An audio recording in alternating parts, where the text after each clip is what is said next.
কৃষি এবং কৃষকের নানান দিক নিয়ে এগিয়ে যাওয়া, সমস্যা সমাধান, কৃষি প্রযুক্তি, খামার ব্যবস্থাপনা নিয়ে জিটিভির নিয়মিত আয়োজন সবুজ কৃষির আজকের পর্বে স্বাগত জানাচ্ছি। সাথে আছি আব্দুল্লাহ খান মুন্না।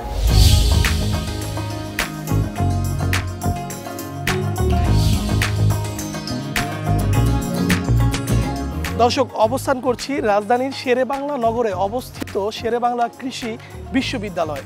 এই বিশ্ববিদ্যালয়ে 4টি অনুষদের 31টি বিভাগ রয়েছে। পাশাপাশি সবুজের সমারোহ, কৃষি গবেষণা করার জন্য পর্যাপ্ত পরিমাণ জায়গা, মৎস্য থেকে শুরু করে পোলট্রি ফার্ম সব কিছু নিয়েই কিন্তু গবেষণা করা হয়। আর এই বিশ্ববিদ্যালয়টি কৃষি বিপ্লবে একটি গুরুত্বপূর্ণ ভূমিকা রাখছে বাংলাদেশের কৃষি এবং কৃষকের জন্য।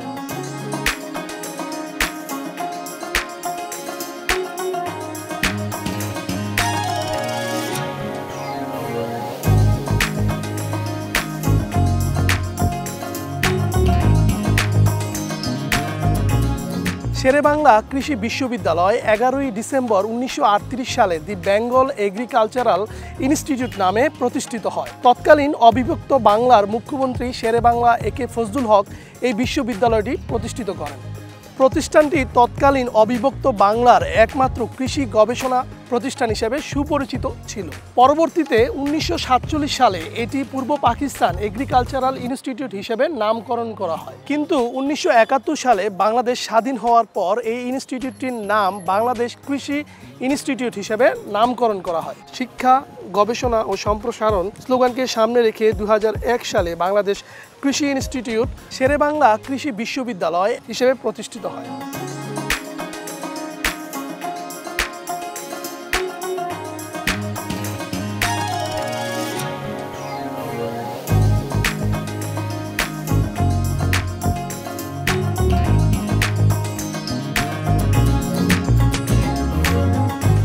দর্শক, সবুজ কৃষির আজকের পর্বে আপনাদের দেখাবো কিভাবে কম পানিতে এবং অল্প জায়গায় মিঠা পানির মাছ উৎপাদন করা যায়।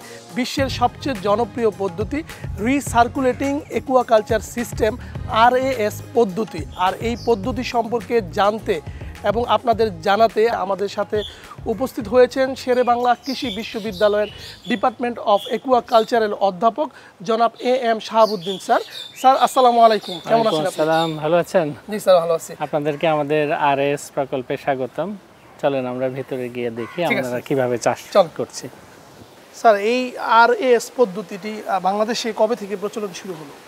বাংলাদেশে RAS প্রযুক্তিটি 15 থেকে 16 বছর হয়ে গেছে, কিন্তু আমরা 2020 সাল থেকে এই প্রকল্পের কাজ শুরু করি। বাংলাদেশে এই 20 সাল থেকে যে আপনারা কাজ করছেন, এখন পর্যন্ত মানে কত % সফল হতে পেরেছে আপনি মনে করছেন? আমাদের প্রকল্পের প্রথম উদ্দেশ্য ছিল, এটি আমি আগে বলে নেই, এটি কৃষি গবেষণা ফাউন্ডেশন KGF এর অর্থায়নে একটি প্রকল্প। যেহেতু RAS প্রকল্পটি বাংলাদেশের যারা করেছেন তারা লাভবান হতে পারছিলেন না, কেন হতে পারছে না সেই বিষয়গুলি জানা। এবং আমরা দেখেছি মূলত যে প্রথম যে তৈরি করার বিনিয়োগ খরচ এটি অত্যন্ত বেশি থাকে। 2 হলো এই বিষয়ে কোনো প্রকার গবেষণা কেউ করে নাই, বাংলাদেশে এই নিয়ে কোনো গবেষণা হয় নাই। আমরা অনেক সময় বই পুস্তকে পড়েছি, বাস্তবে ছাত্রছাত্রীদের দেখাতে পারি নাই, বাস্তব জ্ঞান ছিল না, টেকনিক্যাল নলেজ নাই, যারা এই বিষয়ে কারিগরি দক্ষ সেই বিষয়ে কোনো লোকবল নাই। তাই আমরা চিন্তা করেছি, যদি এই ধরনের একটি প্রকল্প আমাদের কোনো বিশ্ববিদ্যালয়ে হয় তাহলে ছাত্রছাত্রীরা এক শিখবে, 2 হলো দেশীয় প্রযুক্তিতে কিভাবে করা যায় এটি আমরা নিজেই করতে পারবো। কাজে যখন দেশের একজন মানুষ, একজন উদ্যোক্তা, একজন টেকনিশিয়ান, একজন ওয়ার্কার এই প্রকল্পটার সাথে ইনভলভ হবে, তার কারিগরি দক্ষতা বেড়ে যাবে। সে জানবে কিভাবে পানির প্রবাহ করতে হয়, সে জানবে অক্সিজেন বাড়াতে হয়, সে জানবে কিভাবে এর পাইপ ফিটিং থেকে শুরু করে সর্ব বিষয়ে কাজগুলো। তখন আমরা এই দেশীয় লোকদেরকে নিয়েই তাদেরকে প্রশিক্ষিত করে প্রকল্পটা করেছি। এটা তো মনে হচ্ছে দেশীয় প্রযুক্তি। এটা হচ্ছে দেশীয়, এটাকে লো কস্ট প্রযুক্তি। আপনি দেখেন, এটা হচ্ছে ট্রিপল, এটা 600-700 GSM বলে সেই ট্রিপলটা। এই ট্রিপলের মাঝে আমরা পকেট তৈরি করেছি, প্রতি 1 ফিট পর পর একটা পকেট রয়েছে। পকেটের মাঝে এই যে পকেটটা, পকেটের মাঝে একটা পাইপ দিয়েছি, আর পাইপের মাথায় একটা টি দিয়েছি। আর পুরোটা একটা ফ্লেক্সিবল পাইপ দিয়ে, যেটা একটু রাউন্ড হয়, সেই পাইপগুলো কয়েল পাইপ বলে। হ্যাঁ, কয়েল পাইপের মাঝখানে টি দিয়েছি, টি এর সাথে যে লম্বা পাইপ সেটি দিয়েছি। নিচেও আবার একইভাবে, এখানে উপরে যেমন নিচেও তেমন। যখন এটাকে কয়েল পাইপ এবং ভার্টিক্যাল পাইপ দিয়ে সোজা করে দিচ্ছে, তখন একটা স্ট্রাকচার হয়ে গেছে। কেউ যদি চায় যে এটাকে খুলে ফেলবে, আমি যদি সবগুলো পাইপ খুলে ফেলি, এটি স্কুইজ হয়ে পড়ে যাবে। আর যখন এটাকে পানি দিব, সে প্রসারিত হয়ে থাকবে। আর কয়েল পাইপ দেওয়ার কারণে পড়ে যায় না, একটা স্ট্রাকচারে থাকে। এই জায়গাটা মানে কত ফিট বাই কত ফিট? এটি 10,000 লিটারের একটি ট্যাঙ্ক, যার 4 ফিট হাইট, 3.5 ফিট পানি থাকবে। এখানে 10,000 লিটার পানি থাকবে। আমরা 1000 লিটারকে মিটার কিউব বলি, 1 মিটার কিউব। এখানে 10 মিটার কিউব পানি রয়েছে। এবং এই 10 মিটার কিউব পানি থেকে যদি কেউ তেলাপিয়া মাছ চাষ করে, তাহলে উনি 1 মিটার কিউবে 50 থেকে 60 কেজি এই আমাদের প্রযুক্তিতে করতে পারবেন। অর্থাৎ এখান থেকে 500 থেকে 600 কেজি মাছ উৎপাদন করা যাবে মাত্র 11.5 ফিট জায়গা থেকে। এখন কি মাছ আছে স্যার এখানে? এখানে তেলাপিয়া মাছ আছে। এগুলি কতদিন বয়স? এদের বয়স 3 মাসের কাছাকাছি, 3 মাস। স্যার তাহলে এই যে পানিটা আটকে রাখলাম, আবার ওদিকে পানি ফ্লো হচ্ছে, মানে আসছে নতুন পানি, এই সিস্টেমটা কিভাবে মানে হয়ে থাকে? প্রকল্পের নামে হচ্ছে রিসার্কুলেটিং অ্যাকুয়াকালচার সিস্টেম। পানিটা রিসাইকেল হবে। আপনি দেখেন পানির কালারটা, মাছ দেখা যাচ্ছে একদম ক্লিয়ার পানি। পানিটা ইন হচ্ছে, এটাকে আমরা বলি ইনলেট, মানে পানি ইন হবে, পানি আসবে। আর মাঝখানে যেটা দেখতে পাচ্ছেন, এখানে 4 ইঞ্চির একটা পাইপ রয়েছে, এটা হচ্ছে আউটলেট। এখান দিয়ে পানি বের হয়ে বাইরে চলে যাবে। পানি ঢুকবে, পানি বের হবে, কন্টিনিউয়াসলি পানি ফিল্টার হবে এবং পরিষ্কার পানি এখানে আসতে থাকবে। স্যার সেক্ষেত্রে স্যার এই যে মাঝখানে যে পাইপটা স্থাপন করলেন, তাহলে এটা কি তেরপাল কি ছিদ্র করে করা হয়েছে? আমরা দুটো প্লাস্টিক শিটকে একটু রাউন্ড করে কেটে নিয়েছি, 1 ফিট 1.5 ফিট ট্যাঙ্কের অনুপাতে। একটা ইউনিয়ন নিয়েছি। ইউনিয়ন মানে উপরেও দিতে পারবো, নিচেও দিতে পারবো। ইউনিয়নের মাঝে আমি পাইপ দিতে পারবো। ঠিক যতটুকু কাটার দরকার, ইউনিয়ন যে পরিমাণ, সেই পরিমাণে কেটেছি। কেটে ট্রিপলের নিচে একটা প্লেট দিয়েছি, ট্রিপলের উপরে আরেকটা দিয়েছি, মাঝখানে ট্রিপলটা, মাঝখানে ইউনিয়ন, 2 পাশে 2টা শিট, এবং এটাকে আঠা দিয়ে লাগিয়ে দিয়েছি। তাহলে যদি আমি একটা জায়গায় ছিদ্র করতাম, সেই জায়গা দিয়ে পানি হওয়ার লিকেজ থাকতো। বড় একটা জায়গাতে আঠা দিয়ে, গ্লু দিয়ে একদম কমপ্লিট করে দিয়েছি। তারপর মাঝখান দিয়ে পানি যাচ্ছে, সেই ইউনিয়নের মাঝেই এই সকেটটাকে বসানো। সকেটটা খুলেও ফেলতে পারি, সকেটটা লাগাতেও পারি। যখন প্রয়োজন হয় সেই অনুপাতে আমরা চেঞ্জ করতে পারি। ছোট মাছের জন্য ছোট ছিদ্রের পাইপ দেয়, বড় মাছের জন্য বড় ছিদ্রের দেয়, যেন ময়লাটা সরে যায়। কাজে এইভাবে তৈরি করা যায়। তবে এখানে গুরুত্বপূর্ণ যেটি, প্রত্যেক ট্যাঙ্কেই একটা স্লোপ রয়েছে। ময়লাটা যেন এখানে সামনে না লেগে থাকে, ময়লাটা যেন মাঝখানে যায়। তাই আমরা 5 ডিগ্রি অ্যাঙ্গেলে, আমরা বলি যে 5 ডিগ্রি অ্যাঙ্গেলে করি। আপনি ধরে নিতে পারেন এই 10,000 লিটারের জন্য 1/2 ফিট, এটা যদি এখানে যদি 4 ফিট থাকে, ওখানে গিয়ে 4.5 ফিটে গিয়ে সে গভীর হবে। 1/2 ফিট যদি আমি ঢালু করে দেই, সমস্ত ময়লাগুলি মাঝখানে যাবে। মাঝখান থেকে ময়লাটা ফিল্টারের জন্য চলে যাবে, ফিল্টার হয়ে ক্লিন ওয়াটারটা চলে আসবে। এই জায়গায় আপনি কনক্রিট দিয়েও করেছেন। এটাকে ফেরোসিমেন্ট বলে। কনক্রিট ফেরোসিমেন্ট মানে চিকেন ম্যাশের যে আয়রনের যে নেটটা থাকে, তার মাঝে মাঝে আমরা 3 ইঞ্চি রড দিয়ে 2 পাশে প্লাস্টার করে দিয়েছি। এটাকে ফেরোসিমেন্ট বলে। কেউ যদি এ ধরনের 3-4 ফিট পর্যন্ত ট্যাঙ্ক করতে চায়, তাদের জন্য এই ট্যাঙ্ক যথেষ্ট, কোনো প্রবলেম হবে না। কিন্তু হাইট বাড়ালে এটা হবে না, এই ধরনের ট্যাঙ্কে লোড নিতে পারবে না। সেই ক্ষেত্রে তাকে আরেকটু মোটা আরসিসি যেটাকে বলে, সেইভাবে ট্যাঙ্ক তৈরি করতে হবে। সেই ক্ষেত্রে স্যার একটু কস্টিংটা তো মনে হয় ট্রিপল থেকে এখানে একটু বেশি, এটার চেয়ে ফাইবার গ্লাসে আরও বেশি। তবে আমি প্রেফার করি, যারা মার্জিনাল ফার্মার অথবা অল্প খরচে করতে চায়, আমি প্রেফার করি ট্রিপলটা। কারণ এটা হচ্ছে ট্রিপলটা বেশি ভালো লাগে, কোনো প্রবলেম যেহেতু নেই, সেই ক্ষেত্রে ওইটাই বেটার। সেক্ষেত্রে স্যার এইটার মাঝখানে পানি আউটের যে ব্যবস্থাটা, এটার পদ্ধতিটা কি? এখানে সেম প্রিন্সিপাল। ওখানে যেহেতু ট্রিপল ছিদ্র করতে হয়, তাই ছিদ্র করে তার 2 পাশে প্লেট দিয়ে রেখেছি। আর এটা তো কনক্রিটের মাঝখান দিয়েই ওই ইউনিয়নটা রয়েছে, তার উপরে আমরা আউটলেটের যে পাইপটা সেটি বসিয়ে দিয়েছি। এটি চেঞ্জ করা যায়, এই ক্যাপ সহ যে পাইপটা রয়েছে এটাকে চেঞ্জ করা যায়, আমরা চাইলে চেঞ্জ করতে পারি। যেহেতু কোরাল মাছ, এখানে কোরাল মাছ রয়েছে, স্যার কোরাল মাছ করছেন আপনি দেখতে চান, এই মাছটা 2 কেজির উপরে চলে আসবে। ম্যাক্সিমাম মাছই 2 কেজির কাছাকাছি চলে আসছে, কিছু হয়তো 1.5 কেজির মতো আছে। এই পোনা সংগ্রহ করেছেন কোথা থেকে? কোরাল মাছ জানেন যে সামুদ্রিক মাছ, এবং সমুদ্র অঞ্চল থেকে এই পোনাগুলিকে আমরা সংগ্রহ করেছি। কক্সবাজার এবং খুলনা অঞ্চল থেকে।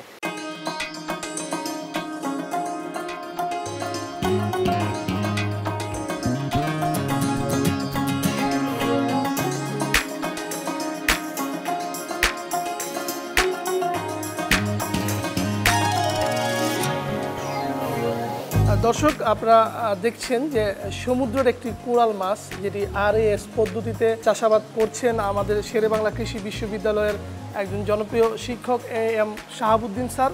আমরা তার কাছ থেকে একটু শুনবো যে কিভাবে এই সমুদ্রের মাছকে তিনি বশে আনলেন এই ছোট একটি পরিসরে। স্যার একটু বলেন যে আসলে কিভাবে। এটা আসলে অভ্যাসের বিষয়, যে কোনো প্রাণীকেই, যেহেতু বিদেশে কোরাল মাছ চাষ করে, আমাদের দেশে এটি হয়নি, তাই আমাদের উদ্যোগ ছিল এটাকে ফিড খাইয়ে করা। তো আমি মাছটা এনেছিলাম 4 থেকে 5 গ্রাম বা তারও ছোট। এখন মাছগুলি দেখেন 1.5 কেজি 2 কেজির কাছাকাছি হয়ে গেছে। এটি আমাদের একটি সফলতা বা আমাদের কি বলবো, ভালো লাগার বিষয় যে আমরা এটা তৈরি করতে পেরেছি। পরবর্তীতে এই মাছগুলি দিয়ে যখন এই মাছগুলি মা বাবা হবে, তাদের বাচ্চারা ডোমেস্টিকেটেড হবে, সহজেই চাষ করা যাবে। আমরা তো এখন সামুদ্রিক মাছের একটা দেখলাম, তো আর কি কি মাছ আসলে রয়েছে? ট্যাংরা মাছ, দেশি ট্যাংরা যেটাকে বলি, বজরি ট্যাংরা বলে, এটি রয়েছে। গুলশা রয়েছে, দেশি পুঁটি রয়েছে।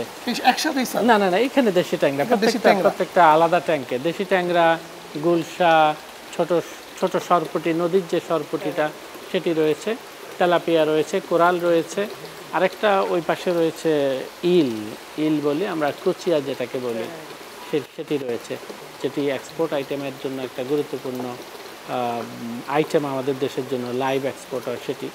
আর গুলশা, পাবদা, ট্যাংরা, কই, তেলাপিয়া, পুঁটি, এগুলি সব দেশীয় মানুষের চাহিদা মেটানোর জন্য। তো আমরা এটা তো মনে হচ্ছে একটু অন্যরকম। এটি হচ্ছে ফাইবার গ্লাস। এটা হলো ফাইবার রেজিন দিয়ে তৈরি করে, গ্লাস ফাইবার বলে অথবা ফাইবার গ্লাস বলে, সেই ধরনের ট্যাঙ্ক। স্পিড বোর্ডে যে ধরনের, এক্স্যাক্টলি সেই স্পিড বোর্ডের সেই জিনিসটাই। এটা খুব লাইট ওয়েট কিন্তু ভেরি ডিউরেবল। এখন যদি কম্পেয়ার করি, ওখানে হয়তো 10,000 লাগবে, এখানে লাগবে 70-80 হাজার, 90,000। টু মাছ। স্যার এই ট্যাঙ্কিতে একটু দেখলাম নেট দিয়ে রাখছেন, কারণটাকে?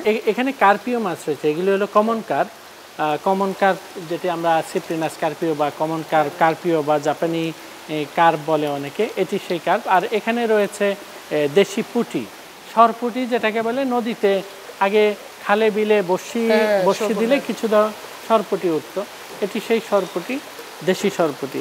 ট্যাঙ্ক দেখলাম, এই পাশাপাশি কিছু ওই যে অক্সিজেন কোন, আর এই পানিটাকে কিভাবে স্যার রিসাইকেল হয়? তাহলে আপনাকে একটু প্রথম থেকে দেখাই, এখান থেকে কিভাবে আসবে পানিটা, কোথা থেকে কোথায় যায়, সেই বিষয়গুলি যদি আমরা ধাপে ধাপে দেখাই, তাহলে এখানে আসতে হবে।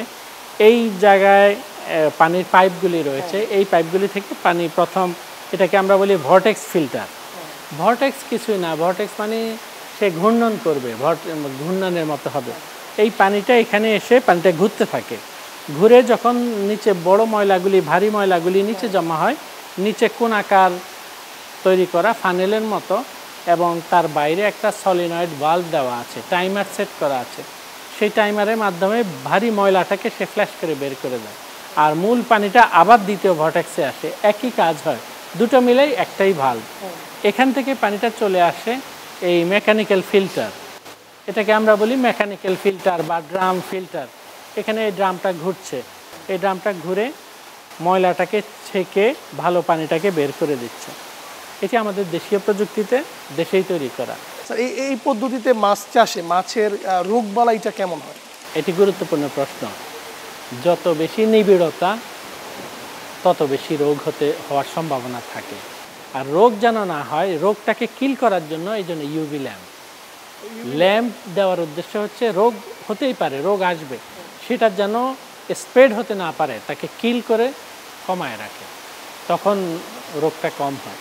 তবে রোগ হতে পারে, হলে সেটার ব্যবস্থা নিতে হবে। যেই ট্যাঙ্কগুলিতে আছে ওই ট্যাঙ্কের সাথে অন্য পানির কোনো মিশ্রণ করা যাবে না, ওটাকে আলাদা স্টপ করে রাখতে হবে এবং ওইটাকে আলাদাভাবে ট্রিটমেন্ট দিতে হবে, ও ড্রেন আউট করে দিতে হবে, সেটা করা যায়। এখন যদি নতুন কোনো উদ্যোক্তা, মানে প্রান্তিক পর্যায়ে যদি কেউ এই উদ্যোগটি গ্রহণ করতে চায়, তাহলে স্যার অল্প বাজেটে বা অল্প পরিসরে কিভাবে সে শুরু করতে পারে?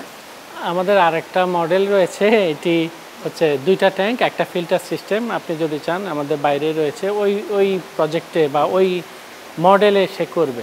এটি আমরা তৈরি করেছি নন গভর্নমেন্ট অর্গানাইজেশন, অর্থাৎ এনজিও অথবা মহিলাদের জন্য, অথবা অল্প পরিসরে তার অল্প বিনিয়োগ রয়েছে তাদের জন্য ওই প্রকল্পটা আমাদের বা ওই মডেলটা। স্যার তাহলে চলুন ওই প্রজেক্ট একটু আমরা দেখি। এখানে এটা যেটি অল্প খরচের বা ঘরের পেছনে আপনি দেখছেন ট্রেডিশনাল আঙ্গিকে খুব কম খরচে তৈরি করে। এখানে 10,000 লিটারের পানি, 3টা ট্যাঙ্ক রয়েছে, 10,000 লিটার। 10,000 লিটারের জন্য একটা ফিল্টার সিস্টেম রয়েছে।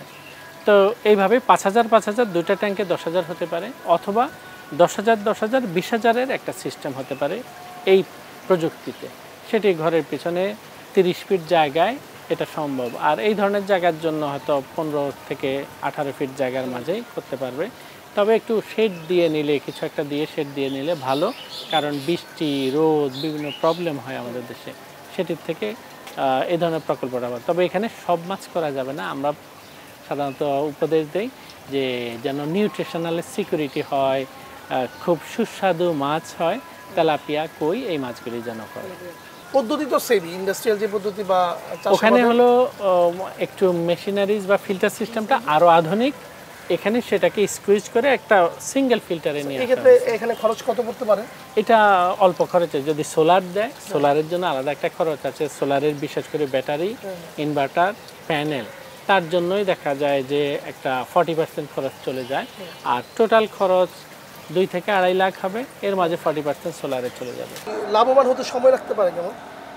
এটা আমরা ধরে নেই 1.5 বছর থেকে 2 বছরের সময়ের মধ্যে আরওআইটা যদি সে সাকসেসফুলি করতে পারে, 2 বছর ধরে নেই। আচ্ছা, খাবার দাবার কি খাবারে আমরা বাণিজ্যিক খাবারটাই ব্যবহার করি।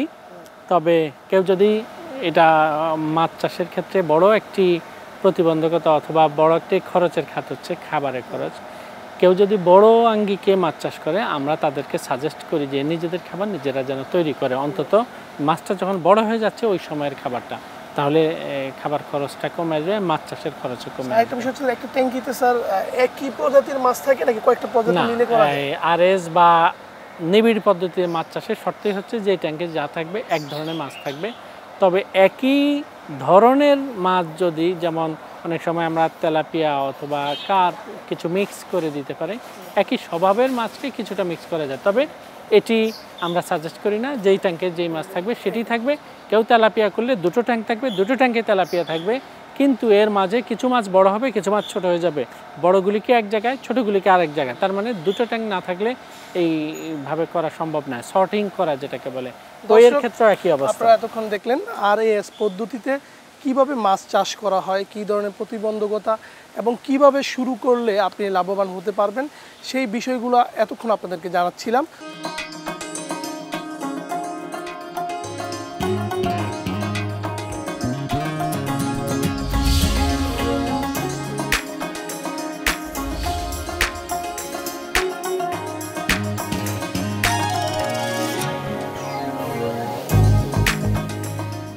দর্শক, বিরতির পর আবারও স্বাগত জানাচ্ছি সবুজ কৃষির আজকের পর্বে। বিরতির আগে আমরা আপনাদেরকে দেখিয়েছি কিভাবে আরএএস পদ্ধতিতে মাছ চাষাবাদ করা হয়। ঠিক একইভাবে বাংলাদেশে আরেকটি জনপ্রিয় পদ্ধতি বায়োফ্লক পদ্ধতি। আর এই পদ্ধতি সম্পর্কে আমাদেরকে জানাবে এই শেরেবাংলা কৃষি বিশ্ববিদ্যালয়ের অধ্যাপক AM শাহাবুদ্দিন স্যার। স্যার, আপনার সাথে তো আরএএস নিয়ে আমাদের বিরতির আগে কথা হলো। আপনি দেখালেন কিভাবে চাষাবাদ করা হয় এবং কি প্রযুক্তি ব্যবহার করতে হয়। এখন যে এই বায়োফ্লক পদ্ধতি, এই বায়োফ্লক পদ্ধতি এবং আরএএস পদ্ধতি, যদি দুইটা পদ্ধতি যেহেতু আপনি গবেষণা করছেন, তাহলে এর মধ্যে আপনি বাংলাদেশের প্রেক্ষাপটে কোনটাকে বেটার মনে করেন? দুটো প্রযুক্তি সায়েন্টিফিক, দুটোই আধুনিক এবং দুটো প্রযুক্তিতেই অধিক ঘনত্বে মাছ চাষ করা যায়। তবে বায়োফ্লকে যে পরিমাণ করা যায় আরএসের তার চেয়ে আরও বেশি পরিমাণে করা যায়। কিন্তু আর্থসামাজিক অবস্থা, আমাদের পরিবেশ, তাপমাত্রা সব কিছু মিলে আমরা যে মাছগুলি অধিকাংশ মানুষ পছন্দ করি, বিশেষ করে তেলাপিয়া, কই, এই মাছগুলির জন্য বায়োফ্লক প্রযুক্তিটা আমি বেটার মনে করি সর্বসাধারণের জন্য। আর বাণিজ্যিকভাবে কেউ যদি করে, বিনিয়োগ যদি একটু বাড়াতে পারে, উৎপাদন বাড়বে, সেক্ষেত্রে আরএস প্রযুক্তিটা ব্যবহার করতে পারে। বাট দুটোই সায়েন্টিফিক, দুটোতেই মাছ চাষ করা যাবে। তবে বায়োফ্লকের ক্ষেত্রে কিছু লিমিটেশন রয়েছে। এটার ক্ষেত্রে সব মাছ হবে না। যেই মাছগুলি একটু তাপমাত্রায় থাকে এবং যেই মাছগুলি ফ্লক খেতে পছন্দ করে বা ফ্লক খায়, সেক্ষেত্রে এদের এফসিআরটা অনেক কম হয়। বিশেষ করে তেলাপিয়া এবং ভেনামি চিংড়ি, এই দুটো মাছের জন্যই মূলত বায়োফ্লক প্রযুক্তিটা সারা বিশ্বে সমাদৃত। এবং যদি কেউ মনে করে এফসিআর খাদ্যের কনভার্সন রেশিও যেটা একের নিচে আনবে, তাহলে বায়োফ্লক প্রযুক্তি ইজ দ্য বেস্ট। এবং সেক্ষেত্রে তেলাপিয়া মাছ যদি করে, তার 1 কেজি মাছ তৈরি করতে 1 কেজির কম খাবার লাগবে। এটা আর কোনো পদ্ধতিতে হবে না। RSA 1 কেজির উপরে 200-300 গ্রাম লাগবে। যাদের বাজেট কম আছে বা প্রথমবারের মতো একটু করে দেখতে চান, তারপর হয়তো বাণিজ্যিকভাবে উৎপাদন করবেন, তাদের জন্য পরীক্ষামূলকভাবে হলেও এই বায়োফ্লকটি আপনারা অনুসরণ করতে পারেন। চলুন আপনাদের একটু দেখাই। আমাদের এখানে প্রোবায়োটিক রয়েছে, জানেন, এটা 100 লিটারের একটি ড্রাম। এখানে 80 লিটার পানি রয়েছে, আর 80 লিটার পানিতে আমরা নিজেরা আমাদের বায়োফ্লকের জন্য নিজেরাই আমরা প্রোবায়োটিক তৈরি করি। এটা যখন দিবে তার অ্যামোনিয়া বাড়বে না, কাজে সে একটা সেফ সাইডে থাকবে। 400 থেকে 500 টাকার মাঝে 80 লিটার সে তৈরি করে ফেলতে পারবে। আর এটা হচ্ছে বায়োফ্লক কতটুকু আছে, 1 লিটার পানি যখন রাখবো তখন নিচে কতটুকু ফ্লক জমে এটা আমরা দেখব। সাধারণত 20 সেন্টিমিটার থেকে 40 পর্যন্ত আমরা অ্যাকসেপ্ট করি। 40-এর অতিরিক্ত হলে খুব বেশি ফ্লক হয়ে যায়, সেক্ষেত্রে আমরা ড্রেন আউট করে দেয়। এখানে অল্প মাছ রয়েছে তাই অল্প ফ্লক রয়েছে। এখানে হয়তো 15 পর্যন্ত উঠবে, 15 থেকে 20-এর মাঝে হালকা ঘোলা পানি দেখা যাবে, এটি ফ্লক। এখানে যদি একটু ভালো করে দেখেন কন্টিনিউয়াসলি কিছু একটা নামছে, এই যে ভিতরে ধীরে ধীরে ধীরে ধীরে নামছে, একটু জুম করে দেখালে বোঝা যাবে। এগুলি সব ফ্লক। ফ্লক মানে হচ্ছে বেনিফিশিয়াল ব্যাকটেরিয়া। এখানে প্রোটোজোয়া, ফিসিসের অংশ থাকতে পারে, খাবারের অংশ থাকতে পারে। সব কিছু যখন বেনিফিশিয়াল ব্যাকটেরিয়ায় রূপান্তরিত হবে তখন আমরা এটাকে ফ্লক বলি, বায়োফ্লক। আর যখন এটা বায়োলজিক্যাল অর্গানিজম দিয়ে হয় তখন আমরা বায়োফ্লক বলি। এটি মাছের খাদ্য হবে এবং এটি পানিটাকে ভালো রাখতে সাহায্য করবে। স্যার, এই ট্যাঙ্কে কী ধরনের মাছ চাষ করছেন? এই ট্যাঙ্কিতে রয়েছে তেলাপিয়া। তো এখানে দেখেন মজুদ ঘনত্ব, মাছের ঘনত্ব। একটা পরিবার যদি চায় সে নিজের খাদ্য নিজে তৈরি করবে, তার জন্য তো এটি সহজ একটি প্রযুক্তি। আর আমরা যখন বায়োফ্লক করি আমরা তো ফেলে রাখি, অনেক সময় সব সময় পরিচর্যা বা ইন্টেনসিভ কেয়ার নেওয়া সম্ভব হয় না, তাও আমাদের কোনো প্রবলেম হয় না। এটি মূলত একটু দক্ষতার বিষয়, জানার বিষয়। যদি কেউ জানে তাহলে কোনো জিনিসই সম্ভব নয়, আর যদি কেউ না জানে তাহলে সহজ জিনিস অনেক কঠিন হয়। আচ্ছা স্যার, এখানে তো আমরা তেলাপিয়া মাছটা দেখলাম, আর কি মাছ চাষ করছেন? এখানে কার্পিও মাছ আছে, চলুন কার্পিও মাছটা দেখে আসি। এটা না? হ্যাঁ স্যার, কার্পিও মাছ পোনা কোথা থেকে সংগ্রহ করেছেন? এটা পোনাগুলি নিয়েছি, এই পোনাগুলি ময়মনসিংহ থেকে, এটা হ্যাচারি থেকে নিয়ে আসা কার্পিও মাছ। স্যার, বাজারে তো যেই খাদ্য আছে, যেহেতু বায়োফ্লকের লো প্রোটিন জাতীয় খাবার সরবরাহ করা উচিত, সেক্ষেত্রে যদি কোনো কৃষক নিজে তৈরি করে নিতে চায় তাহলে কিভাবে করবে আর কতটুকু এটা কার্যকরী হবে? খাবারের খরচেই মূলত মূল খরচটা হয়ে যায়। আর এই যে তেলাপিয়া, কার্পিও অথবা এই মাছগুলি যদি কেউ বায়োফ্লকে করে, সেই ক্ষেত্রে আমরা তাদেরকে উপদেশ দেই যে নিজের খাবারটা যেন নিজে তৈরি করে। এটি ভাসমান হতে হবে এমন নয়, এটি সিঙ্কিংও হতে পারে। যেহেতু উনি ট্যাঙ্কের মাঝে খাবার দিবে, সাথে সাথে মাছগুলি খাবার খেয়ে ফেলবে। ফিডিং ট্রে বা কিছু একটার মাঝে খাবারগুলি দিতে পারে। আমরা অনেক সময় ব্যাগের মাঝেও খাবার দিয়ে দেয়, যে সে ব্যাগ থেকে কামড়ে কামড়ে খাবারটা নিবে। এখন খাদ্যের উপাদানগুলি বিভিন্ন মাধ্যমে কিনতে পাওয়া যায়। কেউ যদি মনে করে যে আমি কিভাবে খাবার তৈরি করব, আমি তো জানি না কোনটা কি পরিমাণে দিব, আমরা সে যদি জানতে চায় বা আমাদের সাথে যোগাযোগ করে আমরা ফর্মুলাটাও দিয়ে দিব। স্যার, এই বায়োফ্লক তো বাংলাদেশে বেশ কয়েক বছর যাবতী চলছে, তো প্রান্তিক পর্যায়ে আসলে কতটুকু সফল এবং কি কারণে আসলে সফলতা মানে ব্যর্থ হচ্ছে বা সফল হতে পারছে না আপনি মনে করছেন? আপনি জানেন যে বায়োফ্লক প্রযুক্তিটা যখন শুরু হয় তখন অনেকে বুঝে না বুঝে বা ইমোশনালি অথবা সোশ্যাল মিডিয়ার বিভিন্ন প্রচারণার মাধ্যমে অনেকে অনুপ্রাণিত হয়েছে যে এটা অনেক বেশি লাভজনক একটি প্রযুক্তি এবং যে কেউ চাইলে করতে পারে। বায়োফ্লক যে কেউ চাইলে করতে পারে, আমি এটাকে কঠিন কোনো প্রযুক্তি মনে করি না। কিন্তু এটা লাভজনক, বাট এটা অনেক বেশি লাভজনক শব্দটার সাথে আমি এগ্রি না। আর ফেল করার মূল একটা কারণ হচ্ছে আমাদের দেশে ফেল করেছে বায়োফ্লকটা, ইমোশনাল হয়ে করেছে। গুলশা, ট্যাংরা, পাবদা, শিং, মাগুর করবে এই উদ্দেশ্যে করেছে। অনেক বেশি লাভ হবে সেই আশাই করেছে, কিন্তু হয়তো সাকসেস হয়েছে কিন্তু আশা পূরণ হয়নি, তাই বন্ধ করে দিয়েছে, তার মানে প্রজেক্ট ফেল।